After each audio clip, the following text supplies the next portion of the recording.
in the field whose ball and bat says I am the greatest.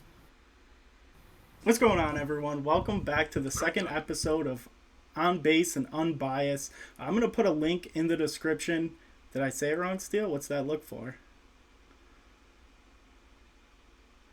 No, Nothing. It was just Keep going. I'm going to link the first episode in the description below. I think it was an awesome episode. I highly recommend checking it out.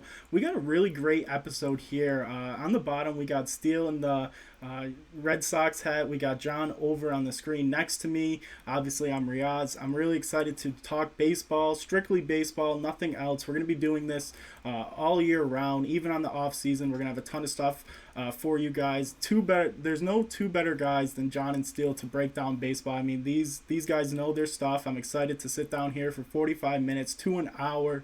Sit back, enjoy. We're going to be doing the winners and the losers. All three of us have probably the same teams, couple of the different teams. We're also going to be talking about teams that we don't think did too hot on the trade deadline, and we're also going to talk about who should be in the Hall of Fame. So sit back and enjoy, and let's get right into it.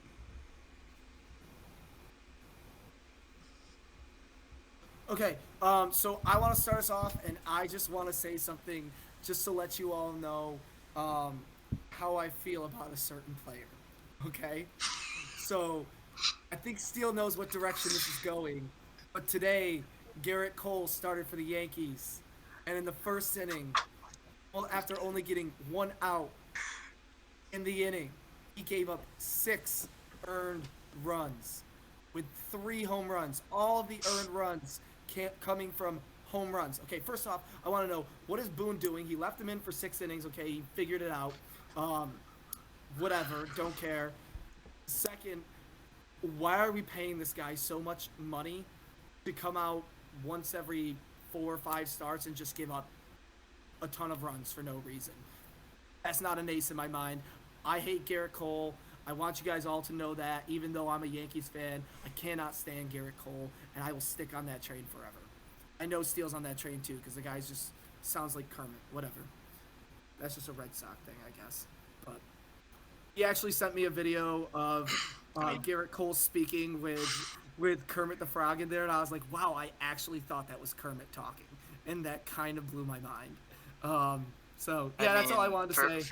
Garrett Cole sucks. For Pete's sake, dude, if he just had spider tack, I mean, it's just so hard to grip the ball. It's hard to grip he's the just ball. not. He's not an ace. He's not. It would be better if he would he could keep cheating. If he could keep cheating, he'd be great. But he's also just a terrible human. So I digress. I'm not gonna get into a Garrett Cole rant. Yeah, we won't talk about that. Anyways, I'll tell you what, I like Garrett Cole, but you are definitely right, John. He does not know how to stay consistent. I mean, he'll get you 11 strikeouts, but he's going to give up 3-4 earned runs. 1,000%, and it's almost ridiculous. You get this stretch of games. It's kind of like the Chapman curse. Like, you get this stretch of games where he's just undoubtedly the best in the game. He four starts in a row of 7 innings pitched, no earned runs. His pitch count just touched 100. He looks fantastic. He comes out with 12 Ks and stuff like that. But then you get this start or a stretch of starts where he just can't seem to get it by batters. And the way that people talk about Garrett Cole is what frustrates me the most, of saying, oh, he's so analytical of his game. He knows every pitch that he's doing, this and that. Okay, so why aren't you executing them better? Why aren't you throwing better pitches? You're just not throwing better pitches. You're getting railed by guys that should not be railing you. I don't know what to tell you. So, yeah, Garrett Cole sucks. Too many rail talks. Let's jump right into it. Who wants to lead us off here? Why don't you start? I'll talk about the Yankees, though. No, we're not going to talk about the Yankees.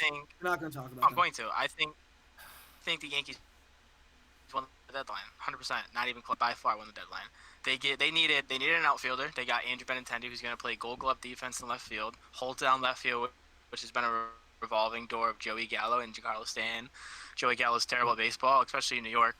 I feel bad for the guy, but he just couldn't get it done in New York. And Giancarlo Stanton's not really a good outfielder. He just plays the outfield because where else are you going to put him if he's not DHing? Stanton didn't play left. Hicks played so left. You got Benintendi. And Benintendi. honestly, I wasn't too upset with Hicks. But Continue. Either way, you got Benintendi. He's an all-star left fielder. You needed started pitching, especially with Sevy going down. Nestor's already thrown more innings this year than he's ever thrown, so you can't really rely on him. You ended up trading Montgomery, whatever. But you needed a starting pitcher. You got the best starting pitcher left. I mean, Frankie Montas probably was the best guy left. I mean, if you Nate Eovaldi, but you were never getting Nate Eovaldi, so Frankie Montas. You ended up getting rid of Jordan Montgomery, who I've been on record as saying wasn't very good. His FIP was way worse than his actual ERA, and it was about time that he was going to end up going downhill. And you get a Gold Glove, arguably the best defensive center fielder in the game when he returns, in Harrison Bader. So you go from pre-deadline of Hicks, Gallo, Stanton, Judge in your outfield. Now you're looking at a Benintendi, Bader, Judge outfield going into the playoffs. Like that's a pretty good defensive outfield. And if you have Benny and a Bader just kind of hitting lower in your lineup, one of them leading off, probably a D to LeMahieu there in the playoffs. I mean, they did pretty good. They got some bullpen help. I think the Yankees won the deadline. Even though they didn't make the big splash like the Padres, they still won the deadline. Let me stop you for a second and just explain something for a minute. You know, this was something that I was very confused about for some time until I looked it up and I figured out what it meant. But Steele mentions the FIP stat quite a bit. FIP is fielding independent pitching, meaning what the pitcher is in control of in general. Does he get pop flies? Does he get ground balls? Does he throw strikes? Does he get strikeouts? What does the pitcher do that he doesn't rely on his field to do whatsoever? So that's where that stat comes from, and it tells you a lot about the effectiveness of a pitcher. You can continue. So the Yankees are your up team for the deadline? Yankees are my number one team in the deadline. Okay. By far. I think I can agree with the Yankees being the number one team of the deadline, pending, opinions on the Padres and such. I could agree that the Yankees probably did the best. The only move that did not really make sense was the Jordan Montgomery move, which I'm not mad about because Harrison Bader is probably the best fielder. I think it makes sense. Center fielder. It makes a lot of sense. It does. Bader at have the team same control. time, I can look that up. He has team control. You just got to steal because if Judge leaves, you need an outfielder. Well, that's been a lot of talk. Bader, I don't really need Montgomery. I don't see Judge really leaving, especially now. If the Yankees thought he was gonna move, I think they would have made a really big push trying to Tim get Kirk just Soto. said today that he thinks he's gone. Bader's with the Yanks through next year. Yeah, so he's got a year of control. I don't think the Yankees I'm very let happy Judge with the leave. trade, but I don't think Cashman will, but I don't understand why we got rid of Jordan, which I agree. Jordan Montgomery's not that good, especially considering the FIP to ERA statistic there. What I don't understand, though, is Sevy's down. Domingo Germán is very home run prone. Ione's there. Montas is there. Cortez is there. And Garrett Cole's there. So now what you're telling me is that you're going to ride with Domingo Germán while Sevy's out, and you're hoping when Sevy comes back, he can come back to his Cy Young form that he was years ago, which just isn't happening because if you watch Sevy at all this year, Sevy's very home run prone as well. So I don't think either way you go. That. When you get to the you don't need the depth in starting pitching. Montgomery's in the bullpen. Yeah, no. I know what you're saying, but I'm saying like if we're chasing history, which in all reality it's not happening anymore. The Dodgers have a better record. But if you're chasing history, I don't get why you're giving up that kind of piece there. But at the same time, very happy with the Harrison Bader trade. Very happy with the Andrew Benintendi trade. We got a lot of good guys in there with Frankie Montas, Lou Trevino. And who was the last one we got? We got one more out of somebody there. It was Eflin or Efist or something like that for the Cubs. Oh yeah, the relief pitcher from the Cubs there. He throws with a ton of frisbees. team I think control. it's Adam Ottavino in the making. He's 27, 28, awesome and he has like 4 years of team control left. Yeah, so, Yankees are definitely a good up team on this trade deadline. Cashman did a great job, especially being able to retain Volpe, Dominguez, and Peraza. Keeping all three was absolutely huge. Yeah, I left the Yankees right off my list because I had a feeling John definitely was gonna have them on, and I didn't think Steele was gonna have him on until we talked, and definitely. So I left him off. I left them off. I got three teams that I think really did Well, well. tell me your up team then, Rez. I got we. Do you guys have three as well, or should I just give the one that I think? Just one. Yeah, I got three. Oh, you got three in Keep mind? going. Okay. All right. Well, I have two more to talk about, but yeah, keep. I'm gonna go with the Astros. I think they did a really great job. We talked about it on the last episode. I really didn't think Trey Mancini was going anywhere, and for them to pick up him was huge. That Boston catcher who steals, Threw a home run today. who's pleading his case man. that he'll be back on the Boston team next year, which he probably will be because he was pretty shocked he got moved. Considering I didn't think he was one of the guys in consideration on getting moved. I thought JD was for sure gonna get. I thought JD was gonna get moved for sure, and he's still a Boston Red Sox. But I think Houston did a really good job. I mean, they added a really nice reliever in Will Smith. So I mean, they're just adding to a team that's already really good. Yeah, They got I rid of like Jake that. Odorizzi, who sucked last year in the playoffs. He was terrible. Yeah, and who they get in return? They trade starter for relief there, right? Will Smith. Oh, they got Will Will Smith from Smith. that trade. That's right. They got Will Smith from that trade. Which honestly, I mean, Odorizzi you kind of sucks. trading garbage for garbage, but Will And Smith played Will Smith is good, outstanding so. in the playoffs last year. No. Will I'm saying Smith Will Smith was elite in the playoffs, and Odorizzi gave up 17 runs in 2 innings to the Red Sox. So Yeah, but I'll tell you what. Something that the Astros shouldn't be too up on right now is losing Siri. That's a young kid who's gonna do fairly fine, and I think he's got a lot of upside to him. He's on the Rays now, right? They got Brett Phillips in exchange for him, or is he on? yeah. He's on the Rays. He's No, on the Brett Rays. I think Phillips they is got in the Orioles. Brett Phillips is on the Orioles. Oh, he is on the Orioles. That's right. They got somebody for He got DFA'd. for Siri there. I forgot who they got exactly. I don't remember who they got. But I think it was a 3-team deal. Yeah, it was. was a 3-team Yeah, deal. they were just in. They were just. And I don't really think they did much other than get him. Let me look it up here. I don't remember what the deal was, but the thing with the Astros is that I don't understand what just happened. But they were talking to what's the manager's name? I forgot. Why don't I remember his name? That was the Mancini trade. For who? Who's the manager? Why can't I remember it? The Astros. The Astros? Washington. Yeah, what's his name? Dusty Baker. Dusty Baker. Dusty Baker. Okay, yeah. So Dusty Yeah. Baker was talking about like how much he loves Martin Maldonado. Like, when the playoffs, you're gonna start Martin Maldonado because of what he does for the pitching staff. Or does Christian Vasquez? Oh, he plays first. Okay, well you have Louis Gurriel and you have Trey Mancini. One of them is probably gonna DH. No. I think the So point of where do Christian you- Vasquez in this trade is Maldonado is an awful hitter. So now it comes to a situation where you're down. Yeah, that's what they were saying. or Like if something in the like fourth that. inning and it's second and third, one out, you put Vasquez in the pinch hit, and you don't have to worry about who's It catching. doesn't hurt. But Doesn't hurt. Vasquez was basically Vasquez was an all-star this year. Had the Red Sox had a better record, like star break in second, they get another guy because that's what happens. The better record, you get more guys. That's why the Yankees had the most. That's a Dodgers had take the I most. can't necessarily. That's a take I can't necessarily argue because it's so skim out catchers in the league. Yeah. And Moonman, He's hitting probably up He's there. hitting 280, 8 home runs. I mean, defensively, he's one of the better catchers in the league. He's not the greatest. He's not awesome, but he's decent. He throws people out. Like, calls a good game for the most part.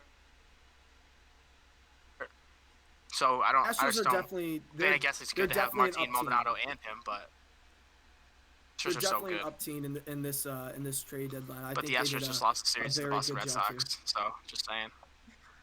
Okay. Who's your up team They just there, lost. John? So my up team for the trade deadline. I mean, we didn't mention the Padres whatsoever.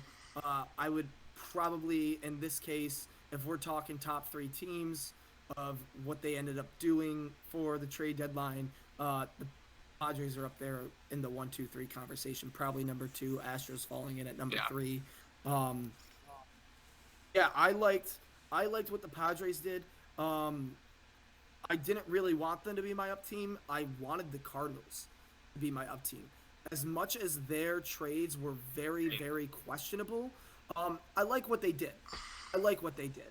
They went and got the starting pitching that they needed. That was their biggest concern. And you still got Arenado, Goldschmidt, Tommy Edman, all those guys that put together a good bat for the team. I wish they added another piece bat-wise. It sucks to lose a fielder like Harrison Bader.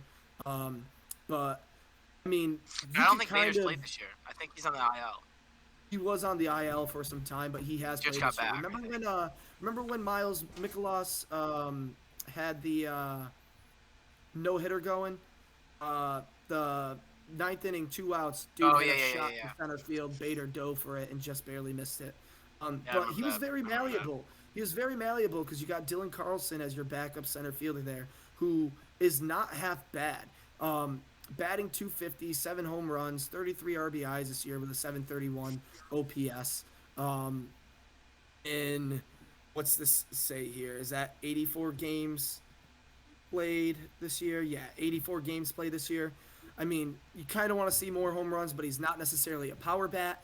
250, I think, is the standard for a player of just par for the course. So he replaced Bader very well, not in the field so much, but at bat, you're not losing too much. Not to say that Dylan Carlson's not a good fielder. It's just Harrison Bader is the best fielding center fielder in the league. Who is a good outfielder that got moved? Brandon Marsh. Oh, Brandon Marsh. Marsh.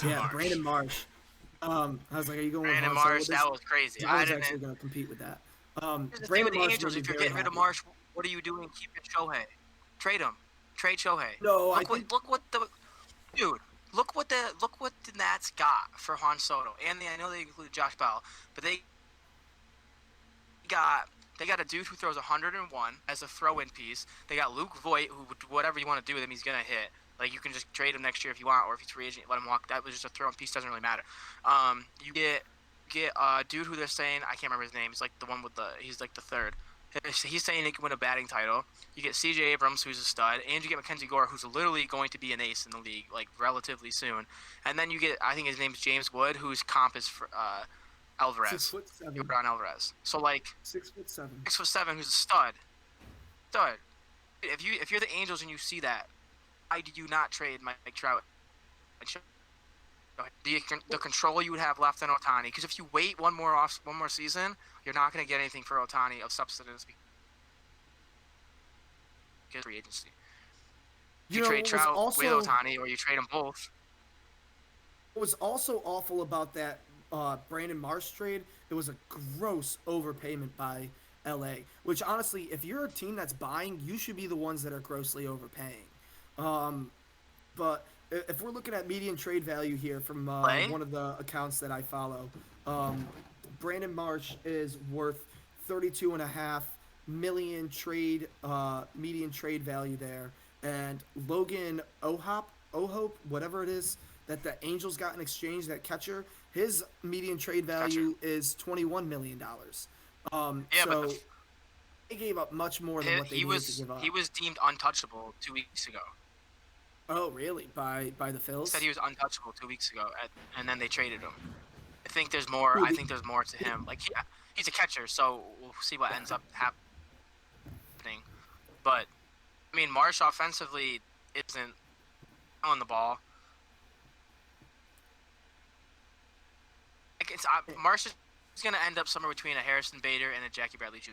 He's going to be insane defensively, and he's going to be below average to average hitter at best. He's never gonna smoke the ball. I don't think he's ever gonna hit 300. But, did you watch him on those Angels? Yeah. It's also different hitting on the Angels because you got Shohei and Mike Trout, who everyone's scared of, and Anthony Rendon. So you got a little protection. Now you're gonna go to the Phillies, who Nick Castellanos hit his first home run today because he is a weirdo and just only hits home runs when tragic events happen. And Schwarber and then Bryce Harper's out. There's much protection. Like, you're gonna have to be one of the guys in Philly. Let me see if I can pull up. Oh, he's not on the roster just yet. He must still be on the Angels roster. Brandon Marsh at the He's only beginning of the 22. season started off the season so unbelievably hot. Because Trout was out in the beginning. Um, I followed him around quite a bit because I was a big fan of Brandon Marsh. Um, he's got that kind of like Charlie Blackmon look to him, and that kind of I don't know, Sean Murphy The energy OPS is where you're just like 637. you don't know what he's gonna do. Like it's pretty awesome to watch Brandon Marsh. I think he's got a lot of upside. I don't think he has too much downside because I think No. people are down on him in the first place. So The down on Brandon Marsh is he's going to be an elite corner outfielder. Just my is hitting corner 8th or outfielder is 9th a or center 7th. fielder. He could be a center fielder. I'm saying that's the downside. The downside is he moves to a corner outfield and locks down left or right. Probably left because Right. you get less production offensively from left field historically. Right. And he's going to hit 7, 8, or 9, and he's going to hit 220 to 230. And his upside is he's an elite center fielder, and he's hitting 240, 250 with 15 bombs. I could still see him. I could see him hitting 280, 290 if he's that elite center fielder. I don't think so. I don't think so. He's hitting 226 right now with He's hitting 637 OPS with 226 8 right home now. runs. He started out the season. I think within the first month of the season, I think he was batting over 350. I think if he just strings it along well, gets the right hitting coaches and stuff like that, Brandon Marsh could go on an absolute tear. I think having Kyle Schwarber helps. Him being with Kyle Schwarber will help because Schwarber's that guy when it comes to like hitting and figuring that stuff out. So that'll help him. Yeah. It's not gonna hurt him. It's contagious. When players do well, other players start to do well. Unless your name's Joey Gallo. I really liked. This is Really liked what the 1.61. Phillies did. Is under below 200 average. Awful. Yep. Little funny little Gallo. side note. So Riaz's cousin and I lived together for a year, and every year we do a bet,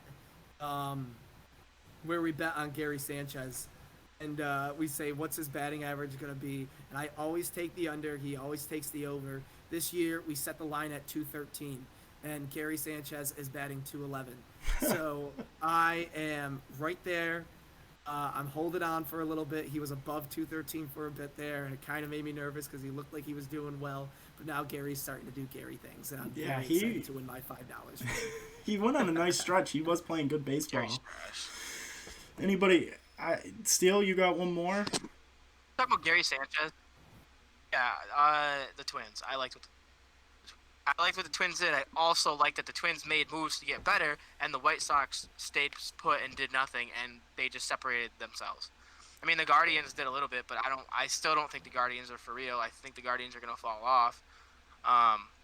But I really liked what the Twins did. I liked the Sandy Leon move. Sandy Leon is a veteran catcher who knows what it takes to win in the playoffs. He's been there, done that. What the pitcher? I can't pronounce his name. Tyler Mahle? Yeah, that's a good get. That was a huge Especially one. for the Twins who have if you're the Twins next year, Carlos Correa could be gone. You have to try to win this year. I think they're in or close to first place right now. You have to try to win right now. So you They couldn't got stay Fulmer put. as You had to well. go get people. Yeah, Michael Fulmer as well. Yeah, that's what I'm saying. You had to go get. They went and got guys that aren't gonna break the bank in case this year doesn't work out, but they got better. That's what they needed to do. They need to get a little I'll bit better. also tell you this about the Twins. They almost made Don't my forget- list. Don't forget about the Twins' big trade for Jorge Lopez, the closer for the Baltimore Orioles there. That one was huge. But my favorite that they got outside of Why Tyler is Baltimore Mahle, trading him? I don't know. I don't know why they did that. I'm assuming it's got to be a controllable aspect. I have no idea. But outside of Tyler Mahle, my favorite move that the Twins my favorite move out of that Tyler Mahle trade actually comes on the side of the Reds there. They got Christian Encarnacion Strand, who is batting 320 over his minor league career. 29 home runs, which is not too bad. He's played 109 games. It looks good. 103 RBIs. That's just about an RBI each game. 80 runs, just about a run each game. The kid's looking good. He's looking good. He's only in single A, but a lot of upside for this guy as well. The Twins just got Noelvi Marte, right? the Castillo deal. They got who was that again? Say that again. He was Noelvi Marte was in the Castillo deal, right? Yeah, he was The Reds, from the Mariners to the Reds. Yeah. the Mariners. Yeah, the Reds Mariners did a good gave up job, man. Noelvi Marte. The Reds had a Reds- good trade deadline. You know, the Reds did what the Athletics didn't. They had high prices for players, but reasonable prices as well. And I think that worked out in their favor at the end of the day. Can we talk about how Josh Hader got traded and one of the key pieces, what everyone thought was the key, was Lamet, and he got DFA'd today? Yeah, I Brewers saw that DFA'd Lamet him. got DFA'd. That's It's a insane. really odd 2020, he move. was elite in 2020. That's 2020, so take it what you will, but at least try to I get don't know. him to do something, or see if Well, he can turn into a bullpen piece or something. Like, Who's going to pick up the I don't know. contract? That's my question. Who do you think is going to pick up the contract? Got anybody in mind or no? if you get DFA'd, and you're, I don't know, let's say you're a team that wants a pitcher that didn't get one. Let's say you're the Yankees and you're like, we don't really trust Herman. Hey, St. we'll Louis give you our, Cardinals. I don't know, 17th St. Louis ranked Cardinals could prospect, use that right and there. you eat 40% of the deal. We'll pay the rest. The I Cardinals. would like Someone to be see like, hey, at this eat the point. deal. I'd like to see Lamet go to either the Twins, the Mariners, or the Cardinals at this point. 3 teams that could use a little bit more pitching depth, but don't necessarily need it. Cardinals do need it, but I'll take the pitching depth. what are you guys down Sox. teams? Who are Well, you? here I who want to are you get not- to one team that we didn't talk about, but we did mention a trade. I really think the Mariners, they didn't make many moves, but I think the move that they did to get Luis Castillo was probably one of the better moves. I mean, now you pair him up with Logan Gilbert, you pair him up with Robbie Ray, who's pitching phenomenal this year. I It's a mean, good 1-2-3 in the playoffs. the Mariners are There's your rotation. they're a young team. They got a lot of young guys on this team, so That's this a is good definitely, Steals playoff control, rotation, but right? that's a very now or never move. I think so. Um, It's a huge now or never move. Is he a free agent though? Who? Is he a rental? Is Castillo a rental, or is he a control left? No, Castillo's controllable through next year, I'm pretty sure. Let me see here. Luis Castillo. Yeah, dude, that's a good move. That's a good move because Robbie Ray just signed a contract. I don't agree. I don't agree that it's a good move. That's I a don't good think it's a move. good move. Oh no, he's a rent. He's rented. He's got arbitration next year, so they could.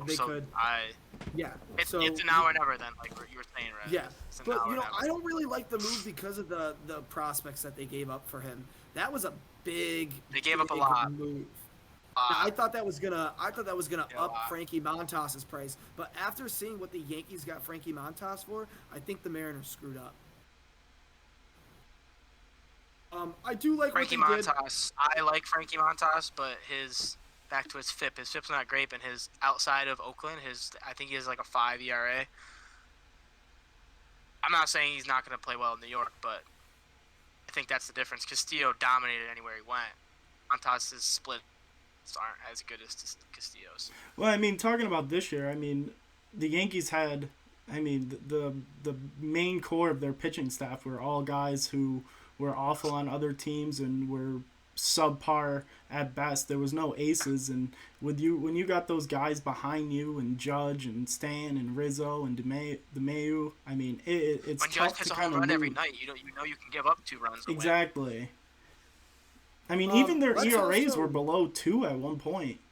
I mean, Let's also Montgomery. mention that the Mariners got Matthew Boyd on a trade too, Oh, and they did get signed Boyd. Jonathan. They signed Jonathan VR to a minor league contract. They got Matthew Boyd and Jared Kelnick's back. That's big. for Kelnick them. hit a home run today up here at Bull. Did he? Not surprised. Oh yeah, he was Run one of those three in in the first inning, of course. I mean, Matthew Boyd's no elite pitcher, but I mean, when you're stuck on the See. Tigers forever and you're just getting killed every single night, it's tough to go out there and produce good Tigers starts every stink, single dude. night. Matthew Boyd is a very good 4 or 5 in the rotation. Without a So doubt. I think that's a good move by them at the end of the day. Yeah, so Gotta get in the upside playoffs. we got the Yanks, we got the Twins, we got the Astros, we got the Mariners. I was up on the Cardinals. Don't know how you guys feel about it necessarily. Padres got a lot of upside. Dodgers did okay. They got that relief that they needed. Um, and didn't they get another name as well? No, they didn't. Not that I can think of. Braves did okay, not the greatest. Phillies getting Noah Syndergaard. Okay. I think maybe. Phillies had a good one. Him and Brandon Marsh. I thought they had a great trade deadline too. Let's move on to the teams that you're down about. Who did you think underperformed? The Mets. I think the Mets Darren underperformed Ruff, right? because they didn't do much. They got Darren Ruff, yeah. And But they gave Darren him Ruff. JD Davis. They paid so much for Darren Ruff. JD Davis and Darren Ruff are almost the same player. Which for? What are you doing? What are you doing that? Yeah, it was not a good trade. Listen, I liked the Vogelback trade early on. Vogelback trade was just fine. That was a good trade in the beginning. I never got the Darren Ruff move. But the thing with the Mets, they did exactly what the Red Sox did last year. They went out and got a decent bat, which Kyle Schwarber ended up being lights out in the playoffs. He was hitting home runs left and right, taking walks, getting on base. He was amazing. You could argue he was the reason they got in him and Hansel Robles. But they were like, hey, well, we're gonna get the best pitcher back, so we don't really need to do anything because it's just like imagine trading for Jacob deGrom. That's what the Red Sox tried to sell last year. Hey, imagine trading for Chris Sale. He came back, he was And Jacob deGrom is a level by himself. He came back and he strike out the first 3 batters he faced, touched 102. But that's what they're gonna sell. They're gonna sell. Scoreless. They're gonna sell that we just traded for the best pitcher in the game, which basically they did. Jacob deGrom back without giving up anything. So you didn't really need to go make any moves. You got Vogelbach. Darren Ruff isn't gonna hurt you. I just lack don't understand. Of move is just the lack of moves is very uncharacteristic of the Mets there.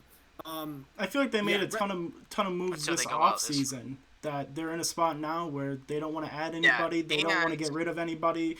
They knew they had a good team last year. They dealt with a ton of injuries. Now everyone's healthy. They got the best record in the National League, right? Well, no, I'm sure the Dodgers are at first spot. They have the best record in the You got to have to make sure they have enough money to sign deGrom too, because he is opting out after this year. He is gonna become a free agent. Oh, he's gonna be the most coveted free agent. So you have to make sure you sign him.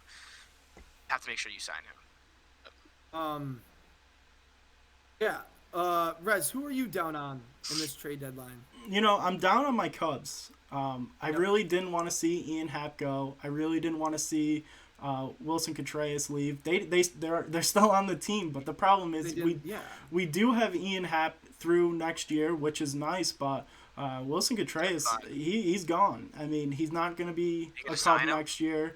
I don't think we are going to sign him. Maybe we are, considering we didn't deal him, but he might want to stay. If he does want to stay, he was pretty devastated when all the news was going around, and it was a little weird. They were all saying their goodbyes. August 2nd came. Did they build around him? No. I would have loved to see them. I don't understand why you don't trade them. I don't understand either. So I think my Cubs did a really bad job. It's nice that we have Ian Happ. Maybe we can try to deal him next year, maybe on the off season. But when you have an all-star catcher who's probably having one of his better years this year, the saying is you sell them when they're hot. When the stock's up, you get rid of them. And especially, let's consider the fact that Wilson Contreras is also 30 years old.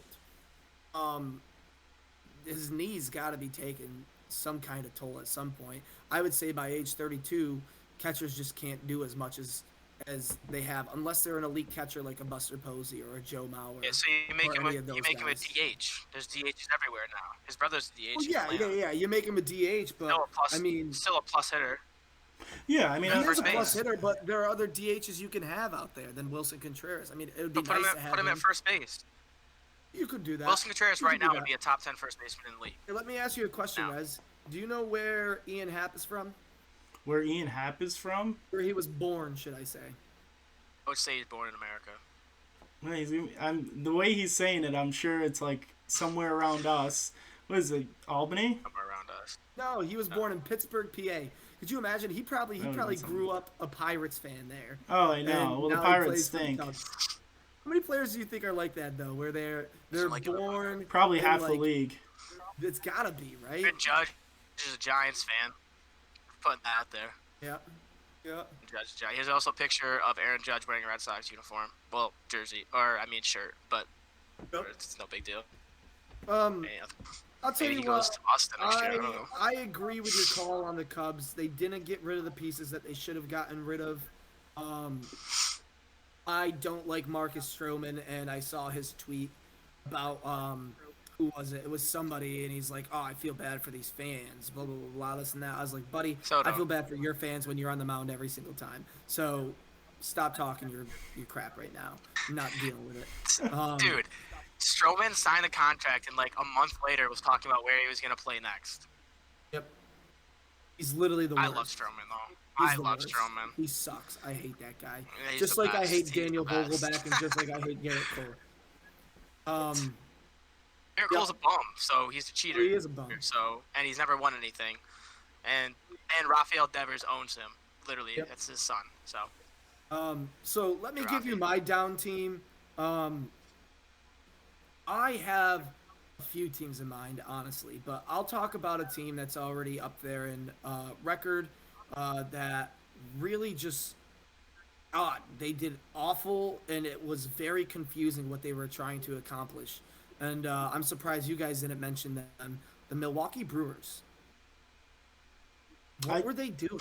I think they're giving up. I bet that team dismantles. You're leading the NL Central. All you need are bats. Go and get yourself some bats. Why are you trading away Josh Hader? That makes absolutely no sense. They know something we don't. They know something we don't. That's the only thing that makes sense. Yeah, that's the only logical reason for why the Brewers would do what they did this entire trade deadline. I mean, there were a lot of questionable moves. Let me look up. Well,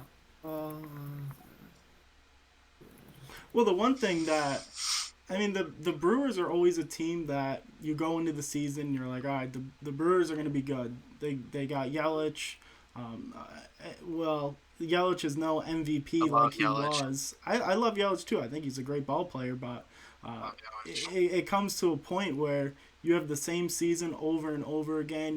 You're in the mix. You're not in the mix. I mean, there comes a point where you got to just start from scratch, and not making any moves this trade deadline kind of shows that they're not trying to make any noise.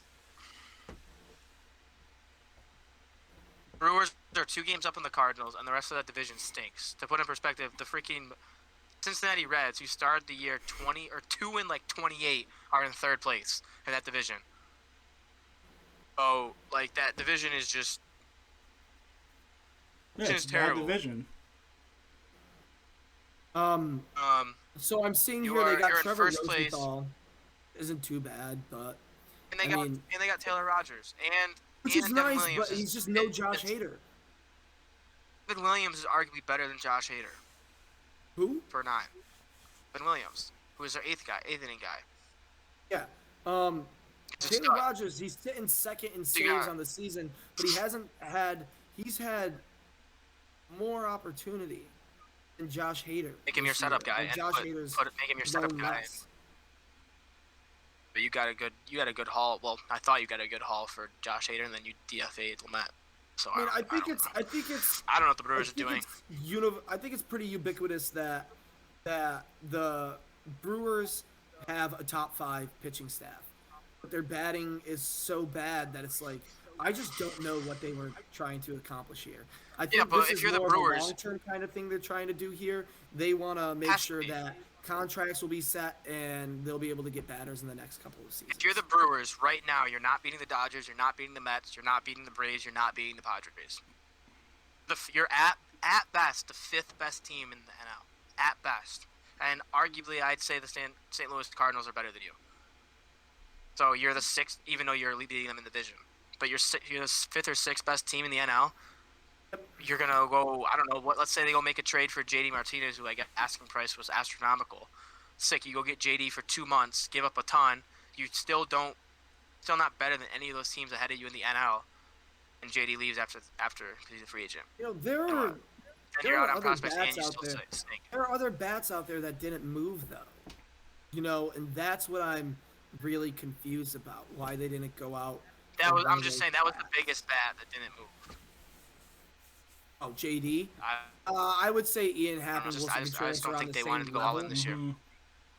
I would say they're on the same level. Yeah. Sean Murphy is a wild card. Sean Murphy, I wouldn't say the he's on asking the same price level, was but he's a wild card. the asking price was 4 of your top 5 prospects for Sean Murphy. Also to put into consideration, you know how we talk about Tristan Cassis all the time. Yeah. Tristan Cassis was the starting point to any discussion to get Sean Murphy. They said Cassis and then 3 more prospects that are in the top 5. Yeah.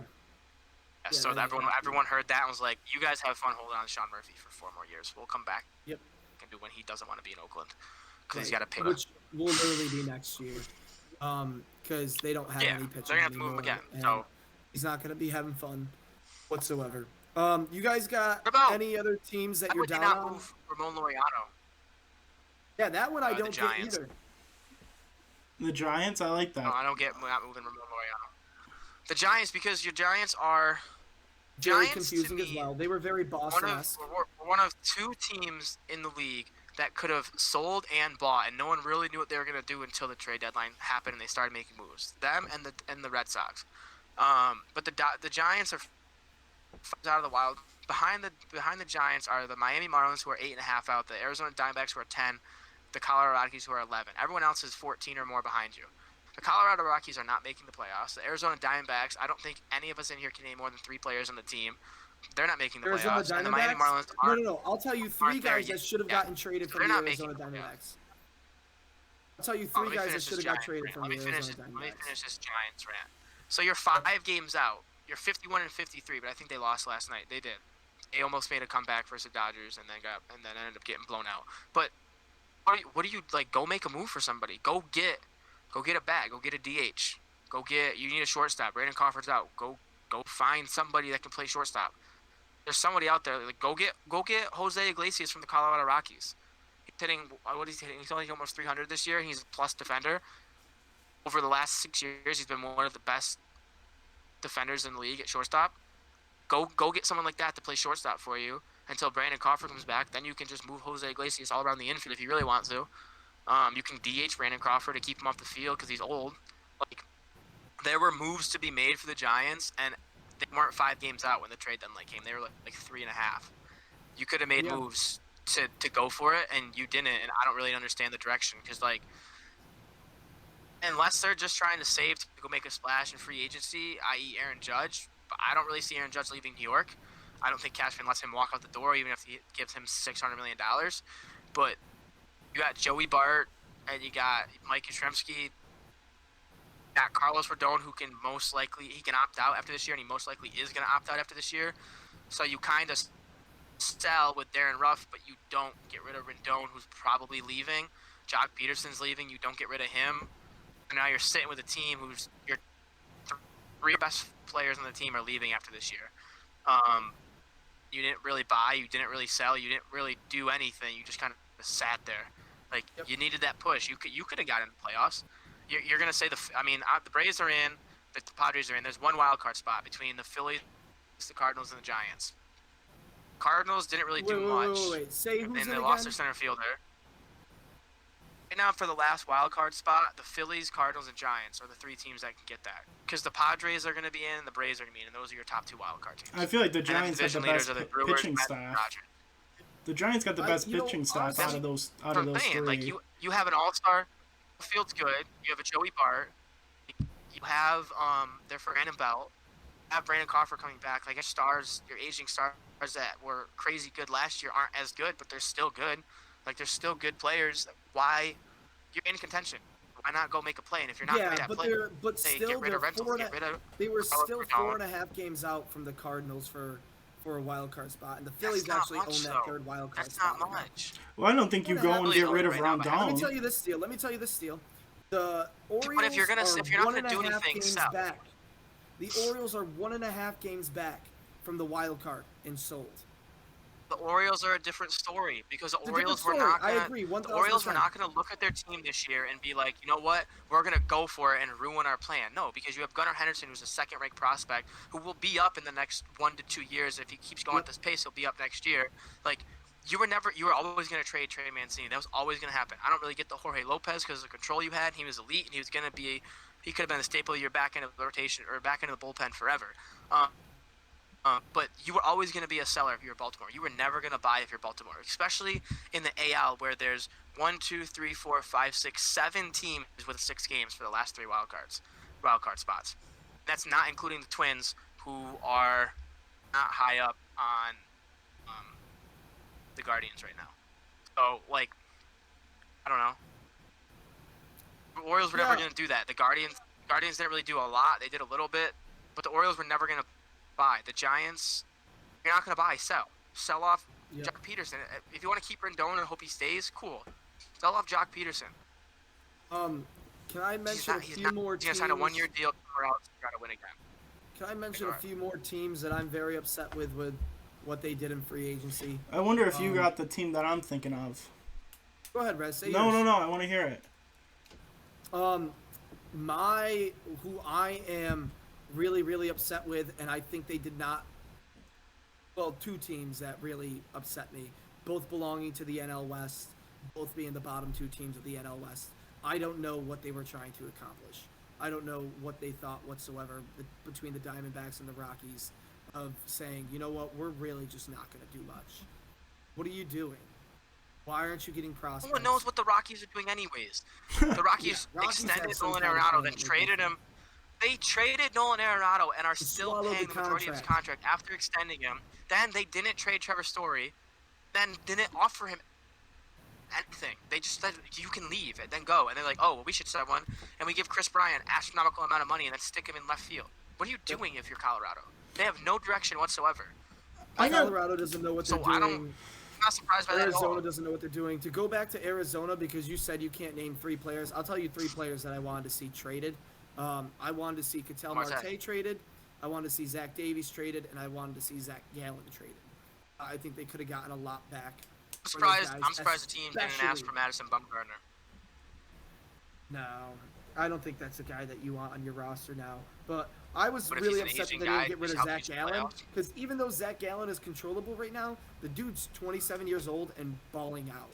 He's doing really, really well. I love Ketel Marte. Also, another 2 guys that I wanted to see go. Josh Rojas, I wanted to see him go because they have Emmanuel Rivera to back him up. That's right behind him. Younger than him. Not a bad replacement. But it's not like you're looking to go out and do huge things. So why not just get rid of Josh Rojas, who's batting .268 this year with 6 home runs? Could have helped out another team. And then Dalton Varsho. The numbers don't really tell the story for him. He's only batting .239 with 14 home runs in 95 games this season. But Dalton Varsho comes up in big moments for those Diamondbacks. When they're in a game, it seems to be he finds his way to the plate and he finds his way to do something that needs to be done for them to win that game. Very disappointed with those 2 teams. Those teams did not do well. Rez, who's your down team? This is a team you mentioned last pod, and that's the White Sox. You were high on the White Sox. You said if they make some good moves here on this offseason, that's going to be a team that could really make some noise. And they didn't do anything. I think they made 1 trade, who they got? And it was like who? You know who they got? They got Jake Diekman. Yeah, it's like, God. what are you even doing here?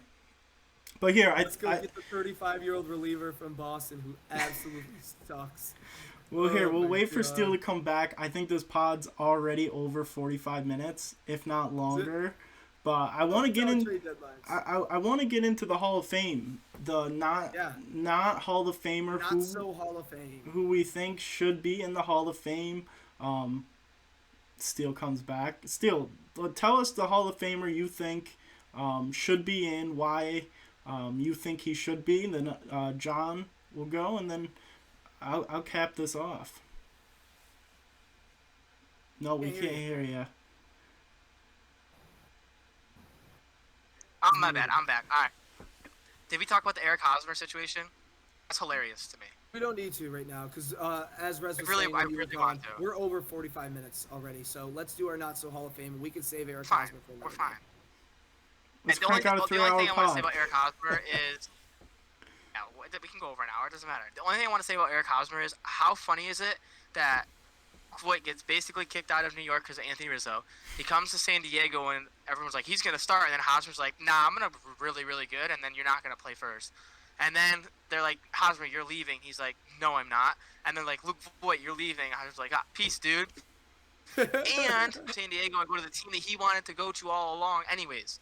So he still gets to go, and Padres are paying him $45 million to not play for them. If there's Situation is if there's hilarious a to big me. winner of the Voit trade he's deadline, kind of screwed twice, and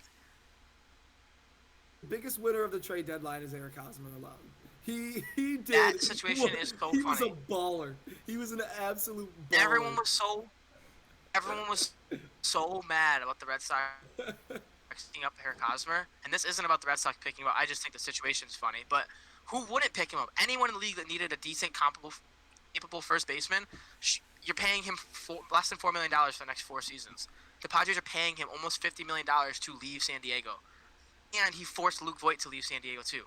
That is hilarious to me. But it's hilarious. Now Luke Voit has to go from New York to San Diego. Awesome. Oh, now you got to go to D.C., dude, and you don't win ever, and you're in D.C. Well, he kind of deserves that. Voigt's stinks. kind of slipped. I just want to talk about Yeah, that because it's that was hilarious. a crazy one. Not that So Luke his Voigt's year, not so Hall of Famer. playing well this year either. No, he's not. I've been watching him. He's batting 4 for the Padres for no reason, and he hasn't been playing too well. Yeah. Still, give me your not so my Hall of Famer. Who Famer is that it? should be. Hold on. Give me 1 second. I want to make this a person that's not in the Hall of Fame that deserves to be in the Hall of Fame more than any other person in the history of the game of baseball. And if he never ends up in the Hall of Fame and that like legend vote or whatever ends up happening, he will go down as the biggest snub ever to be put in the Hall of Fame. And I don't care what your opinion is on this. Is Barry Lamar Bonds. Barry Bonds is the single greatest baseball player to ever play. Oh, he took steroids. Yeah, so what? If I give you steroids and let you train like that and then pump 96 with movement, tell you to hit it out, are you even gonna make contact? No, probably not. Most people didn't. Newsflash, most people that era took steroids. No one did what Barry Bonds did. Nobody. Rod's gonna end up getting in the Hall of Fame. He took steroids. Poppy was linked to steroids. He's the first ballot Hall of Famer. A-Rod's not getting in the Hall of Fame. It doesn't make sense. Gonna get in the Hall of Fame. He will. Well, I, Bonds is a different you story. know, But the whole Steele and I have discussion argued doesn't about this for make any sense to me. The MLB was like, our ratings stink. Here's steroids. We're not going to test for them. Hey, don't take steroids. Hey, wink, wink, really go take them. Okay, Barry Bonds is going to take them. Mark McGwire is going to take them. Jose Canseco is going to take them. Sammy Sosa is going to take them. And they're going to put on a show and the MLB like, hey, look at this. We're awesome. We're hitting home runs. Meanwhile, today, the MLB is like, oh, steroids are bad. We're going to juice balls. MLB has made so many baseballs that they don't know where the juice balls go. I'll tell you this. The MLB is changing the game right now. Barry Bonds can't in the Hall of Fame. I think it's hilarious that Barry Bonds is not in the Hall of Fame, but Bud Selig made it to the Hall of Fame. I went and watched his induction, and boy, that guy got booed. Every single manager that's dude. The thing that's annoying about the Baseball Hall of Fame, one, the voting system is ridiculous. Awful. To not have Roger Clemens and Barry Bonds get in this year is ridiculous. The other thing is if you are the commissioner of the MLB, you're in the Hall of Fame, no matter what. Rob Manfred will be in the Hall of Fame. Doesn't matter what he does. Doesn't matter what he does. He can be like, you know what, New York, you can't have 2 teams. The Yankees have to leave. He could say that tomorrow, and he would still be in the Hall of Fame. It's Barry Bonds' WAR, by the way, it's on this, 162.8. His WAR is 162.8. His batting average is 298 as a power hitter. 298. It's most home runs ever. 762. Yes, those all count. I love almost Barry 3,000 Bonds. hits. Barry Bonds. You know, this argument with Steele and I has Stud. gone on for so He made long baseball now. fun to watch. You know, And the MLB wanted him to do that. The MLB wanted him to make baseball fun to watch. And then they were like, you know what? My issue. Steroids are bad. Why? Well, here's my issue, okay? So, when we're talking Hall of Fame talks, My idea of the Hall of Fame, what the Hall of Fame should be, is the Hall of Fame, not the Hall of Stats, right? It should be the Hall of Fame. Barry Bonds is the most famous player. I disagree as well.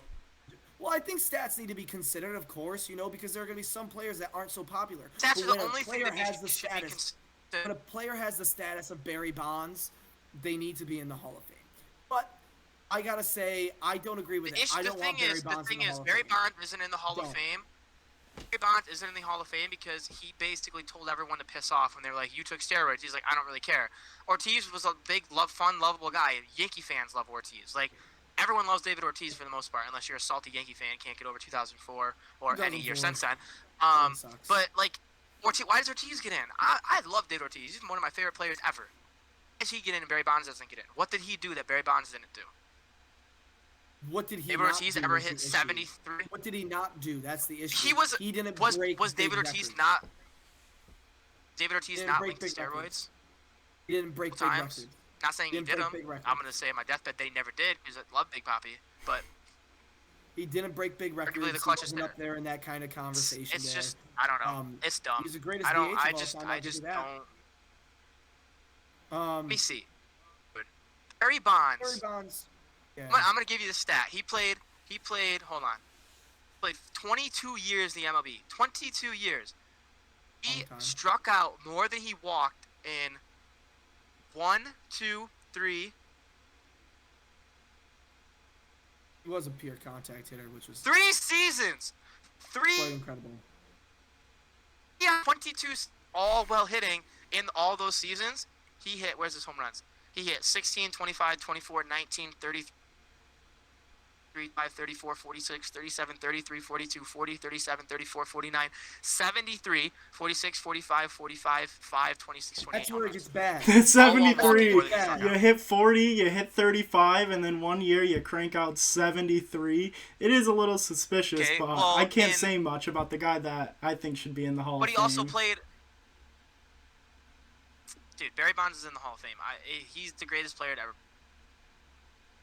He is the greatest player to walk the face of the planet. Steroids are a slippery slope, and every time I bring up this argument, everyone gets mad at me. I have terrible vision. If I took my contacts right now, I literally could not read it. That says Fenway Park. And if I put it right here, couldn't read it. No shot. Yeah, I'd like to think I was decent at baseball. Like, I wasn't great, but I was decent. I could see the ball. I wore contacts. That helped me see the ball and make contact with the ball. Well, I think steroids and and contacts that's a big leap you're taking there, boss. Huge leap. Okay, so but if you don't have 20/20 vision and you don't have corrective contact, I see your point. Or surgery or anything, you have decent enough vision where you don't need contacts, right? Like my brother doesn't need contacts, so I'm getting an advantage. My vision is now better because I'm getting something to make my vision better. It's not just a natural born ability. I didn't train my eyes to see better. I got corrective lenses to make myself see better. So now, because my brother has better vision and doesn't need contacts, I now have better vision than he does. I'll tell you what, that's a huge leap. So I don't mind. It is a leap. It's a leap. But where does that slope stop? It's the point. I'm not arguing with you because it's some sort of advantage. And where does the slope stop? Is my I don't mind the steroids. I thought steroids made baseball fun. The guy I'm going to talk about was definitely juicing, but talk about it. Sammy Sosa. What about Garrett Cole? Does Garrett Cole get in the Hall of Fame? Garrett Cole's not a Hall of Fame pitcher. He all but admitted he cheated. Not a Hall of Fame pitcher. He probably won't. He'll probably end up. Pitchers that use spider tack. He'll end up getting inducted. As much going as to. He cheated. How is that different than taking steroids? Using spider tack. But insane amount of spin on the ball. So you're gonna tell me steroids was okay, right? And Barry Bonds is like post Mark McGwire and post Sammy Sosa. Who's the pitcher last year? Garrett Richards. Garrett Richards on the Red Sox literally said out loud, "I can't pitch without spider to tack." the media, if not for spider tack, I probably wouldn't have ever been in the MLB. Yeah. That dude made millions of dollars and no one cares. Yep. He had an MLB career. He would have never been he would have barely been in the minors, he said. He said he would have been doing something else because he couldn't throw without it.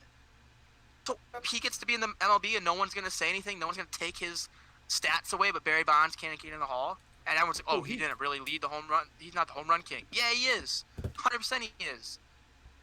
Oh, I think it's. I digress. I'm not going to get into more of a Barry Bonds topic once he got because in I could trouble talk for for the 15 steroids, he minutes. never stopped. He never stopped taking the steroids. He kept taking the steroids. That's why A-Rod doesn't deserve to be in either. If you get caught, just like Garrett Richards, caught, right? Okay, spider attack, caught. You're not allowed to do it anymore. Guess what? He's not on MLB teams doing anything effective for them whatsoever. Okay, and Barry Bonds. I get Barry that, but Bonds he's not said, the only okay, one. you know I'm just what? saying. Hands up. I was caught red-handed. I can't do steroids anymore. Doesn't do steroids anymore, and then comes back the next year and hits 75 bombs. I'll say, okay, Barry Bonds, but he did steroids till the end of his career. It's just what it is. Still got to make contact with the baseball. I understand the argument. Rez, you mentioned Sammy Sosa. Give me your reasons why for Sammy Sosa. Oh, I love Sammy Sosa. I didn't get to watch him during his heyday since I was pretty young, but I mean, this is somebody who definitely deserves to be in the Hall of Fame. I mean, he's a 7-time All-Star, 6-time Silver Slugger Award winner, led the NL in home runs 2 years. I mean, he went on a stretch that, unlike Barry Bonds, he didn't go 30, 35, 74. I mean, there was a span between 95 to 98.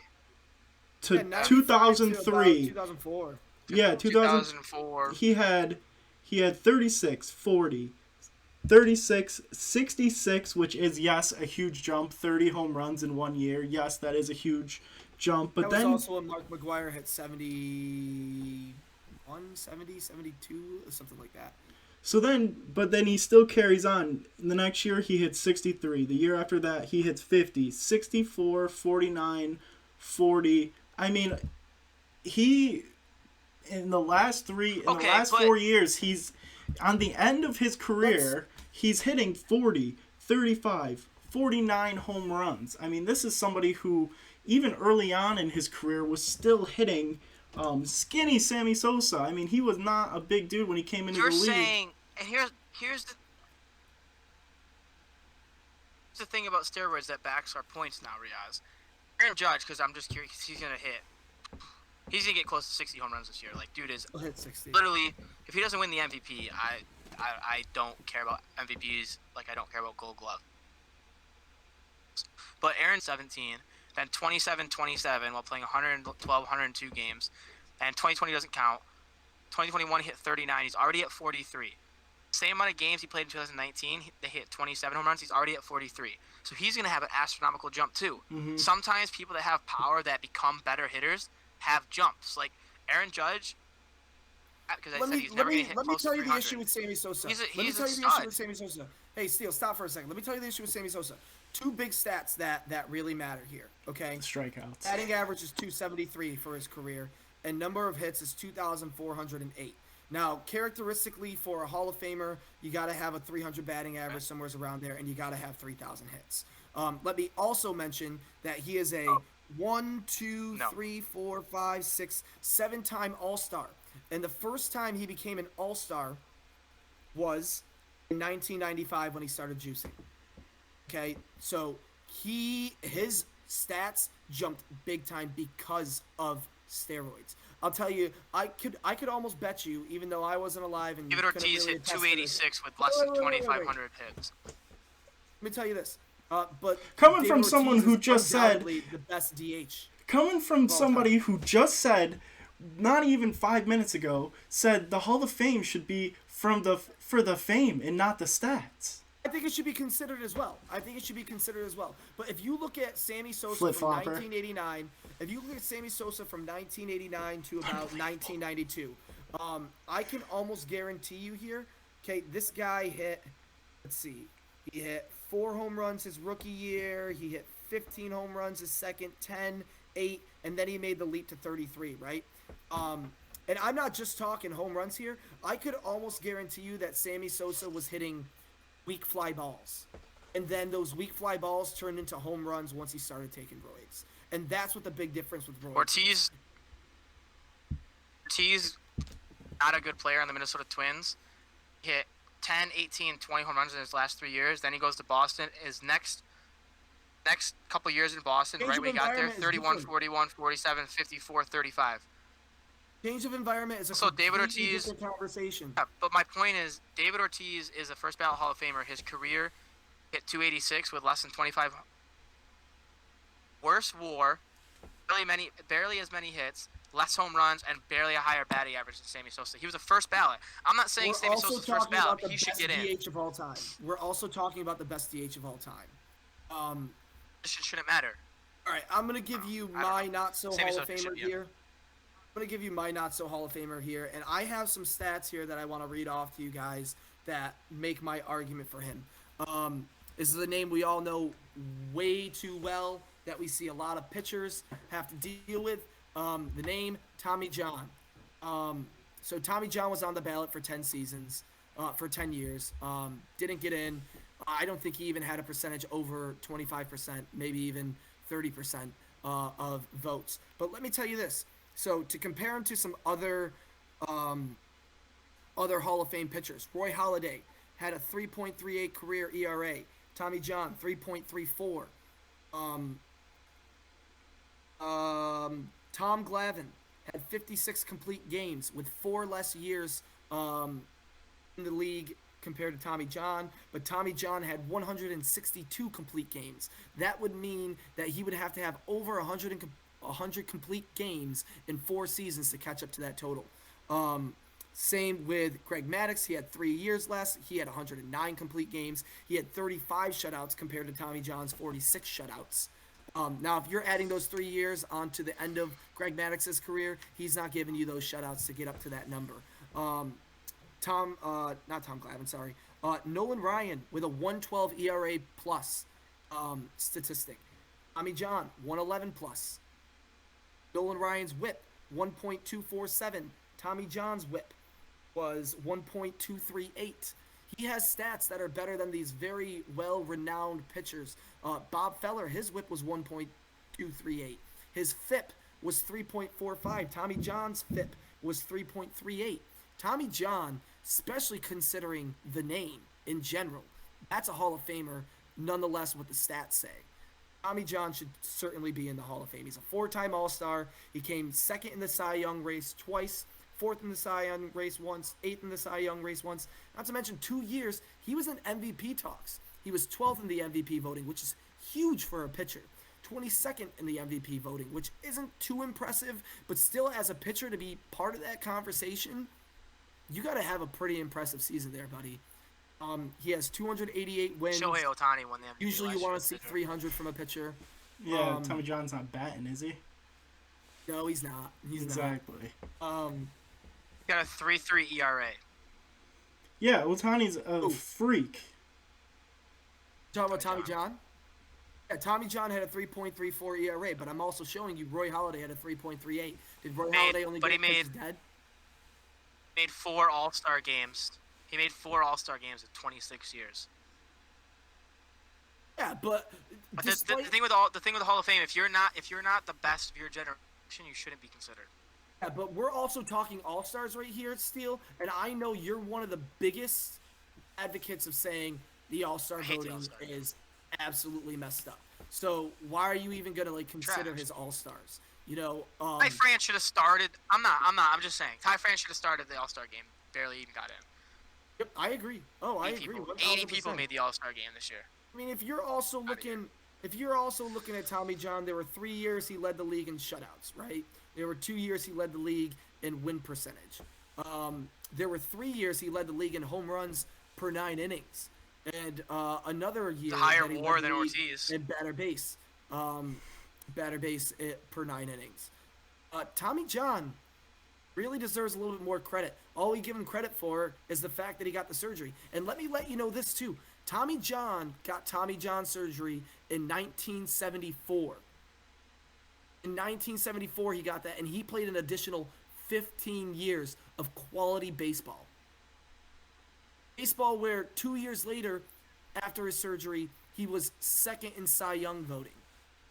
He was 8th in Cy Young voting the year after that, 2nd in Cy Young voting the year after that, 4th in Cy Young voting the year after that. He is responsible for one of the biggest names in in baseball just because of the surgery that people get. But And he was a very I quality agree with pitcher you. as well. Probably And his he's numbers not a Hall of Famer? numbers indicate that he should probably be in, especially his WAR, which baseball nerds love WAR. It is what it is. His WAR is higher than Ortiz, who just got in first ballot Hall of Famer. He's a higher WAR by like 4 points, 5 points. Do you think a big part of the Hall of Fame should be based on WAR? I think that the Hall of Fame. I hate how they do the Hall of Fame. It's so stupid. Hall of Fame should be looking at stats. Who do you rank up against? If you are in discussion, however way you want to mold it, to pitchers like Cy Young and Roy Halladay, you're in. It's end of discussion. I don't care what you did. I don't care who you are. If you look at your stats and you doing things that are going to go down in the history books, you should be in. The other thing I don't like about the Hall of Fame is voters. Yeah, exactly. And voters take, like, personal. Like, oh, I didn't like him, so I'm not voting for him. Yep. Like, another guy who should be in the Hall of Fame, who will never be in the Hall of Fame, maybe should, but could have a case to be in, is Kurt Schilling. Kurt Schilling's a big old weirdo. He was actually going to be my next one. Big old weirdo. He was going to be my next one. But Kurt Schilling is a dude. His stats should be in the Hall of Fame. He will never get in the Hall of Fame because of his personal life. Personal life, baseball. As long as you're not doing things like Chapman, Domingo Germán, name a few. Michael Jackson, Stephen Wright. If you're not doing things like those guys where like you are legally getting in trouble and it's affecting your playing career, you should be in the Hall of Fame. I don't know. The Hall of Fame, I hate how they do the Hall of Fame.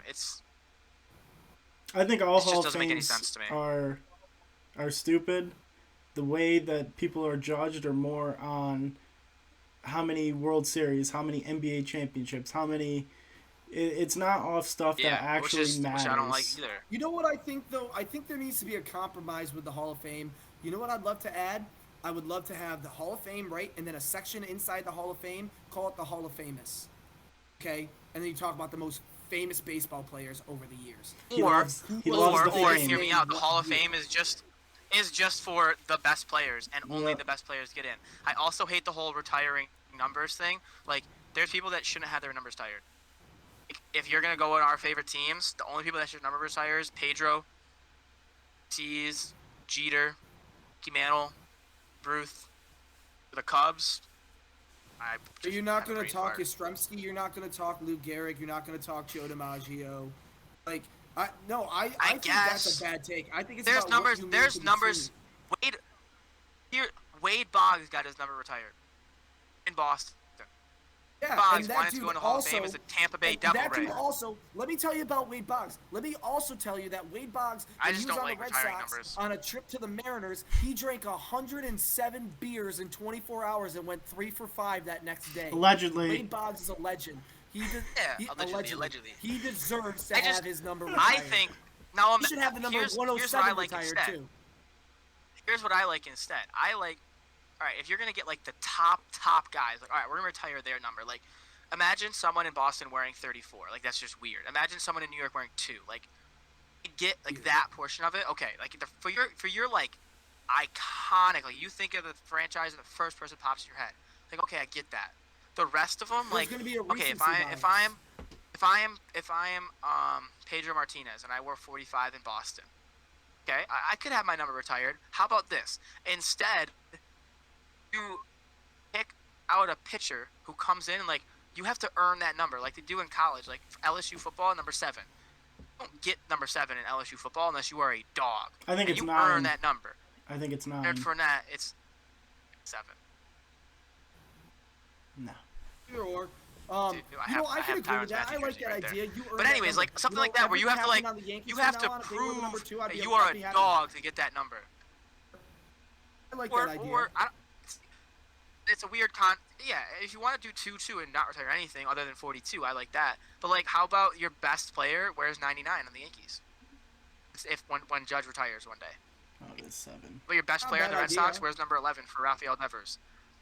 Or your best pitcher wears 45. Especially for the Yankees specifically, it's going to get to a point where you just you're going to have people wearing 100 and 107. That's why you're retiring everybody. For what reason?